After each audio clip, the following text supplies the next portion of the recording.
सब्र सहने की भी एक सीमा होती है, सब्र सहने की भी एक सीमा होती है। बांध टूटता धीरज का तबती होती है। अति होने पर प्रलय और प्रवर्तन होता, तब नई सुबह की नई सृष्टि का सृजन होता, तब नई सुबह की नई सृष्टि का सृजन होता। एक दिन सुबह आएगी, कमीनों तुम्हारा अंत करेंगे, अंतिम संस्कार करेंगे। चौधरी के हरामी 1 घंटे का एपिसोड इधर दिखा।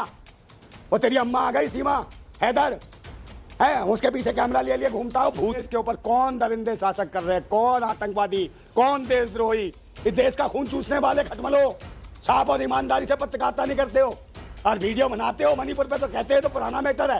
एक तरफ हिंदुत्व की नौटंकी की जाती है, बहन बेटियों की ईंट पत्थरों की मूर्ति बना के उनको अच्छे अच्छे वस्त्र, अच्छे अच्छे कपड़े पहनाए जाते हैं। ये तुम तो रंडवे हो ही ना, तुम्हारी बीवी ना बच्चे। और बीवी एक हुआ था दुनिया में, एक शासक हुआ था तानाशाह हिटलर, ये झुटलर है। हालेलुया। मसीह यीशु में मेरे प्रिय सभी भाइयों और बहनों में एक बार फिर से आप सबों का हमारे जयवंत मिनिस्ट्री बाजपुर की यूट्यूब चैनल पर मैं आप सबों का हार्दिक स्वागत करता हूँ। उम्मीद करता हूँ आप एकदम ठीक होंगे। अभी आपने देखा होगा कि हमारे भारत देश के एक आर्मी जवान को पत्रकार से बात करते हुए आपने इस वीडियो में देखा होगा, इस भाग में देखा होगा, जबकि उसके आप चेहरे के ऊपर एक रोना देख सकते हैं, उदासी देख सकते हैं और आप उसकी आंखों में आंसुएं देख सकते हैं और उसकी जुबान में वो दर्द देख सकते हैं जो मणिपुर की घटना ने सबको, भारत देश के नहीं वरन इस दुनिया के कोने कोने में जहां भारतीय लोग रहते हैं और दूसरे देश के मतलब दूसरे लोग भी जो रहते हैं, उन्होंने जब इन सब बातों को देखा है तो जैसे वो परेशान है, ऐसे अब सोचिए ये आर्मी का जवान कैसे अपने आंखों से, अपने शब्दों से अपने दर्द को बयां कर रहा है। लेकिन आज तक सरकार को कोई भी फर्क नहीं पड़ा है। मैं आपको बता देना चाहता हूं कि ये जो घटनाएं लगातार घट रही हैं, इन सबों का इसलिए पूरा होना हो रहा है क्योंकि एक तो बाइबल हमें ऐसा बताती है कि ऐसा हमारे साथ में होगा, और दूसरी बात यह है कि कुछ लोग हैं जो हमारे देश के अंदर रह करके देश को खोखला करने का काम कर रहे हैं और जरूरत कर रहे हैं। मैं आपको बता देना चाहता हूं कि जिस समय पर प्रभु यीशु मसीह अपने समय में 2000 साल पहले जब वो अपने लोगों के साथ साथ, अपने चेलों के साथ साथ, जब वो हजारों की तादाद से जो भीड़ उसके पीछे होती थी, जब वो उनको उपदेश देता था, तो ऐसे एक उपदेश में जब वो पहाड़ी के ऊपर बैठा था, जब मत्ती 5 अध्याय हम पढ़ते हैं तो पहाड़ी उपदेश में उसने 5 अध्याय के 10 और 11 वचन में इस प्रकार से कहा है, धन्य हैं वे जो धार्मिकता के कारण सताए जाते हैं क्योंकि स्वर्ग का राज्य उन्हीं का है। लेकिन यहाँ पर आपको मैं बता देना चाहता हूँ, मणिपुर के अंदर सबसे ज्यादा परेशान कौन है? वो लोग जो परमेश्वर के ऊपर भरोसा करते हैं। कई प्रकार के गलत सवालात उनसे किए जाते हैं। हमारे भारत देश के अंदर एक सबसे गंदी राजनीति ये होती है कि यहाँ पर जाति और धर्म के नाम पर भेदभाव किया जाता है, और जबकि ये सब इसलिए भी होता है क्योंकि बाइबल का वचन भी पूरा होना हमारे लिए बेहद जरूरी है। मैं आपको बता देना चाहता हूँ, मैं उदास हूँ, बहुत परेशान हूँ मैं इस बात से कि मैं कैसे आपको मैं मणिपुर की घटना का एक्सप्लेन करूँ। मैं जानता हूँ आप तक ये वीडियो सारी पहुँची है, मैं कैसे आपको बताऊँ। आपको पता है मैं बिल्कुल भी खुश नहीं हूँ इस बात से, मुझे दुख है इस बात से कि हमारी बहनों के साथ में ऐसी घटना की गई। आपको पता है यदि किसी और अदर समाज के साथ में ऐसा किया गया होता, अब तक आपको पता है भारत देश के अंदर दंगा छिड़ गया होता। लेकिन ये क्रिश्चियन थे इसलिए इन्होंने कुछ कहा नहीं, अपनी जान बचाने की सोची। कोई दंगा नहीं, कोई कुछ नहीं, कोई कुछ नहीं। ये परमेश्वर के वचन का भय था इनके अंदर जो चुपचाप बर्दाश्त कर लिया। यदि और कोई दूसरा व्यक्ति होता ना, अब तक तो आग लगा दी होती पूरे भारत के अंदर। लेकिन मैं यही कहना चाहता हूं, मैं आपको भड़का नहीं रहा हूं, मैं आपको सिर्फ एक बात बताना चाहता हूं मेरे मसीह भाई बहनों कि अब समय ऐसा नहीं रहा है कि अगर कोई एक गाल पे थप्पड़ मार रहा है ना तो चुपचाप आकर के बैठ लो, ये चुपचाप सीख लो। हाँ, प्रभु ने कहा है कि एक गाल पर कोई थप्पड़ मारे तो दूसरा भी फेर दो, एक पे भी खा लो, दूसरे पे भी खा लो।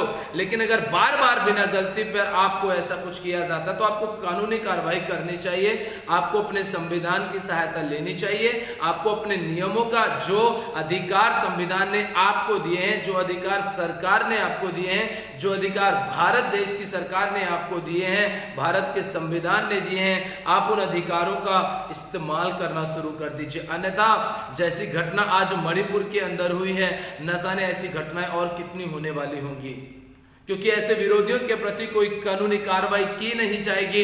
इनको बेमतलब में ऐसे ही छोड़ दिया जाएगा और आए दिन आप, मैं और आप मसीह लोग हमेशा इन लोगों के टारगेट पर रहेंगे और ये हमेशा हमारे साथ बदतमीजी करते रहेंगे। यीशु मसीह ने कहा था कि तुम्हें सताया जाएगा, तुम्हें परेशान भी किया जाएगा, तुम्हारे साथ मारपीट भी की जाएगी। लिखा है, धन्य हो तुम जब मनुष्य मेरे कारण तुम्हारी निंदा करें और सताएं और झूठ बोल बोल कर तुम्हारे विरोध में सब प्रकार की बुरी बातें कहें। हम इस बात को जानते हैं कि एक गाल पर कोई थप्पड़ मारे तो दूसरा भी फेर दो, वो भी कब? उस समय पर, जिस समय पर आप प्रभु का काम कर रहे हैं और आप सताए जा रहे हैं। यदि कोई आपके घर को जबरदस्ती छीन रहा है, कोई आपके घर के लोगों को जबरदस्ती प्रताड़ित कर रहा है, कोई आपके घर के लोगों को परेशान कर रहा है, आपके घर में बहन बेटियों के साथ बदतमीजी कर रहा है, तो कानूनी कार्रवाई कीजिए उसके ऊपर और जो सख्त से सख्त कानून सजा देना चाहता है उसकी मांग कीजिए। मणिपुर के अंदर यही हुआ है। परमेश्वर के लोगों को बेमतलब में सताया गया, उनके हक अधिकारों को छीनने की कोशिश की गई, उनके घरों को तोड़ दिया, उनकी बहन बेटियों की इज्जत के साथ खिलवाड़ किया गया और साथ ही साथ में आपको पता है इन सब बातों से जब उनका जी नहीं भरता है तो आपने देखा होगा 4 मई को जो घटना घटी थी, जिसमें कि 3 बहनों के साथ में उनको नग्न अवस्था में उनको रास्ते पर घुमाया गया और उसके साथ साथ में आपको पता है उनके वीडियो को भी बनाया गया और जो सबसे कम उम्र की बहन थी उसके साथ सामूहिक दुष्कर्म भी किया गया। इन सब बातों के विषय में आपको पता है बाइबल तो हमें बताती है कि हमारे साथ बहुत बुरी बुरी घटनाएं होंगी, लेकिन वो घटनाएं इसलिए होंगी कि हम परमेश्वर के ऊपर भरोसा करते हैं। सुसमाचार सुनाने के कारण वो घटनाएं घटेंगी या फिर परमेश्वर से प्रार्थना करने के द्वारा वो घटनाएं घटेंगी। आपको पता है दानियल के विषय में भी एक ऐसी आज्ञा राजा ने निकाल दी थी वहां के चिढ़ते हुए लोगों ने कि अगर राजा के अलावा अगर कोई किसी और ईश्वर की आराधना करेगा तो उसको शेरों की मांद में डाल दिया जाएगा। होता क्या है, दानियल निरंतर अपने नियम अनुसार परमेश्वर से प्रार्थना करता है। सिर्फ एक यही बात लोगों को परेशान करती थी कि ये प्रार्थना करता है इसलिए ऐसा हुआ है। उसको सिंगों की मांद में डाल दिया गया, परमेश्वर ने स्वर्गदूत के द्वारा बचा लिया। बचाने के बाद में राजा खुद खैर खबर पूछने के लिए आता और जिन लोगों ने षड्यंत्र रचा था वही उसके अंदर पूरे परिवार सहित फेंक दिए गए। आपको पता है ये चीजें हमारे लिए वचन के अनुसार है तब तो ठीक है, लेकिन अगर वचन के अलावा अगर बेमतलब में कोई हमें जानबूझ के परेशान कर रहा है तो आपको चुप बैठने की जरूरत नहीं है, आपको अपने कानून का सहारा लेने की जरूरत है। तो मैं यही बात आपको बता देना चाहता हूं कि अगर वचन के द्वारा आप सताए जा रहे हैं तो आप धन्य हैं, लेकिन अगर बेमतलब में आपको सताया जा रहा है तो संवैधानिक अधिकारों का इस्तेमाल कीजिए और ऐसे दोषियों के खिलाफ में कड़ी से कड़ी कानूनी कार्रवाई करने के लिए एकजुट होकर के मांग उठाइए। और जिन्होंने मणिपुर के अंदर हमारी बहनों के साथ ऐसा काम किया है तो मैं यही चाहूंगा कि हम सब मिलकर के एक हो जाएं, इस देश के लोग सब मिलकर के एक हो जाएं, क्योंकि अगर आज इन हैवानों ने, इन दरिंदों ने आज अगर किसी ईसाई बहन के साथ में ऐसा किया है तो अन्य धर्मों के साथ में भी करने के लिए भी ये बिल्कुल भी अपने कदम को पीछे नहीं हटाएंगे। इनको मौका मिलेगा तो किसी और जाति, किसी और धर्म की बहनों को ये टारगेट करेंगे और उनके साथ भी ऐसा ही करेंगे। इसलिए सभी धर्मों के लोग एकजुट हो जाए। तो मैं तो इतना कहना चाहता हूं कि इस रेप को लेकर के या सामूहिक दुष्कर्म को लेकर के हमारे भारत देश के अंदर भी सऊदी अरब जैसे कंट्रियों के समान डायरेक्ट फांसी का ऑर्डर मिल जाए, डायरेक्ट फांसी लगा दी जाए तो ही अच्छा है। कम से कम इस देश के अंदर सभी प्रकार की धार्मिक बहनें, सभी प्रकार के जितने भी धर्म की बहनें हैं वो तो कम से कम सुरक्षित रहेंगी। वो तो रात में दिन में कहीं भी खुले आम बेझिझक होकर के घूम सकती है, फिर सकती है। उनको भी बराबर पुरुषों के समान हक अधिकार है जीने का, वो भी जी सकती हैं।